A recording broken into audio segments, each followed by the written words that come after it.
Got a little emergency right now. Sirens. Yes. Got three questions. Three questions that are all related to each other. Okay. Three scenarios they run into a lot. Either they're exited rightfully, they're exited wrongfully, or they're simply fearful of going into a shelter, period, because of the conditions that they've experienced there.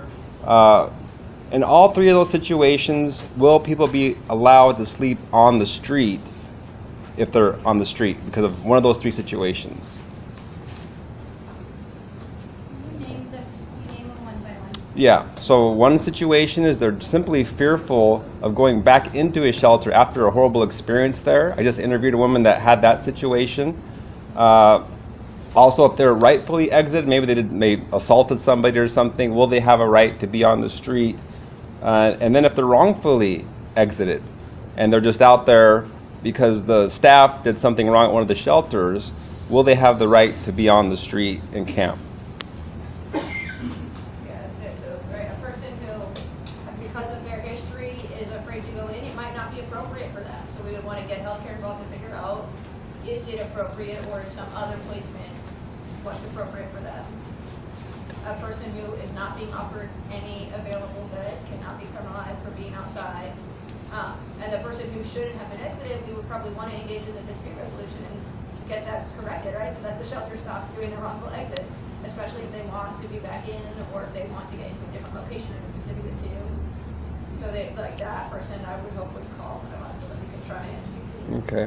Now if they haven't got a hold of you yet, though, are they allowed to sleep on the street in all three situations? The two people that aren't being offered anything definitely have no alternative.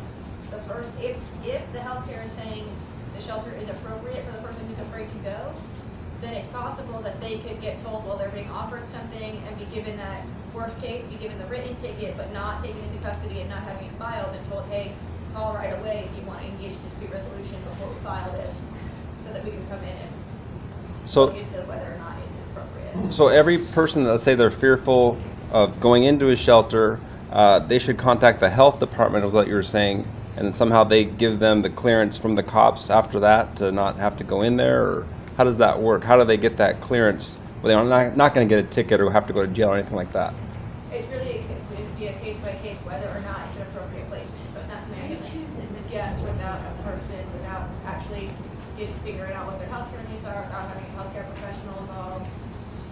How does he call that person in to redo that assessment? Exactly. So if the person isn't getting offered a placement that they feel is appropriate, then yeah, they call one of us and we will try and find people who can do that appropriate assessment and make sure that they are getting offered something that meets their needs. Okay, and So during the... I think Go ahead. Again, from your perspective, as an advocate, that's what you would be advocating to let individuals affected, is that ask for outreach, ask for an assessment, ask whether this is appropriate, making sure they know that they're getting an appropriate assessment, that their shelter bed placement is appropriate. Or we can step in as we can then say, this is not appropriate, or this is appropriate, that kind of analysis. But I think the question perspective is, as advocates, how do we inform people out there? And I think it's telling them that you are entitled to an appropriate bed. So is this appropriate for you? And that's really going to engage us or the outreach worker. All right, folks, so I see 4 questions. So we have Lou, the gentleman here, Mark, and then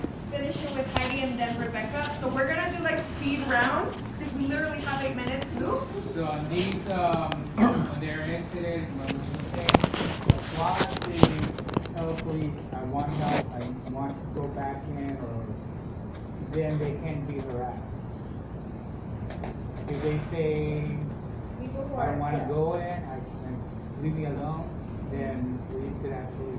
I mean, even then, they probably still have to offer them something appropriate, regardless of what they say, right? That they have to have something appropriate and available. And so if the shelter's saying, I won't take that person, it's not available to them. That's right. Was that clear?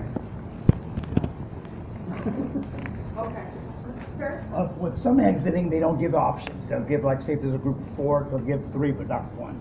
But as far as the intake, what he was talking about is sometimes in a previous period, when a client or an IDP homeless person denies services or refuses them, it could be for a lot of different personal reasons where it's not fitting them that time, or they're just not trusting or accepting them. But what PD has done, not all of them, the new guys, they kind of blackballed them.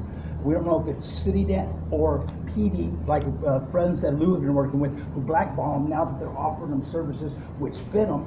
They're more trusting and it fits their needs, you know, because before it didn't. So we've got to maintain, I mean, because they're not getting in because they're being blackballed for a previous refusal, but it's because their needs and their trust and their understanding of the services available were not complete, where it is different and robust now.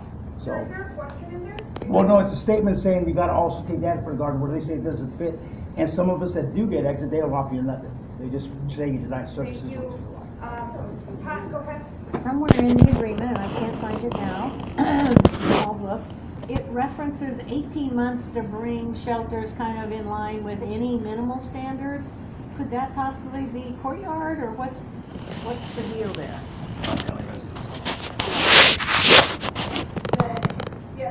Right, in terms of litigation versus settlement, right, there's always a balancing of interest. Litigation can take 10, 15 years. Settlements can have things done now. And so certainly less than 18 months would be better. And by having the ongoing court jurisdiction, there's space to make sure that some changes are happening now. I can't think of a way that the courtyard could get up to those standards. So I suspect that the only way to meet that will be to open the new location as an alternative to the courtyard. Okay. Thank you, Pat. Mark, go ahead. Have all the agencies that are involved, the cities and everything, have they implemented this particular tool into their police force and their city, that everybody understands what this is about? It's not going to be like the Boise thing where everybody kind of interprets it a different way because they're looking at it a way around it. So is everybody to understand that this is what it is? Just in the county, I understand. The leads were involved in the various departments. As to interpretation, that happens often, so that is why we're to monitor, and it is under a 3-year jurisdiction, is to monitor with certain interpretations. So if it's a different way, we would argue that. Just with government in general, they all looking at the different sheet music and they're not. Well, and that's where you all come in, right? Is that we are only a few people. We cannot be everywhere all the time, and so we need all of your eyes to tell us when you see something in a city to settlement that doesn't sound like it's in line.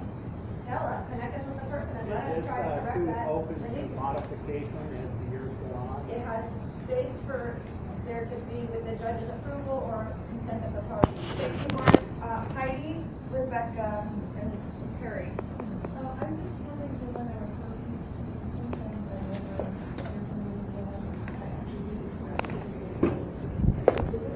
Oh, sorry. Excuse me.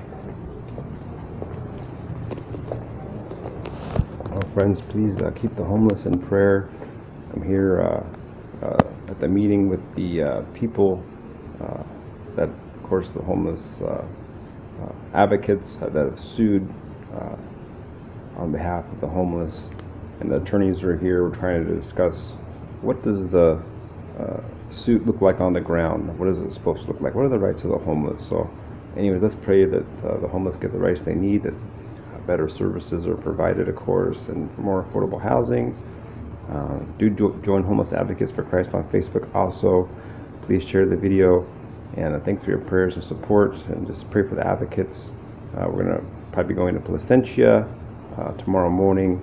They're doing a clearing of the homeless, temporary one. They'll be able to go back though, but they're going to clean up the sidewalk and things like that. But anyways, really thank you for your prayers and support. May God bless you as you seek first His kingdom always. Bye-bye. Be sure to also join Homeless Advocates for Christ.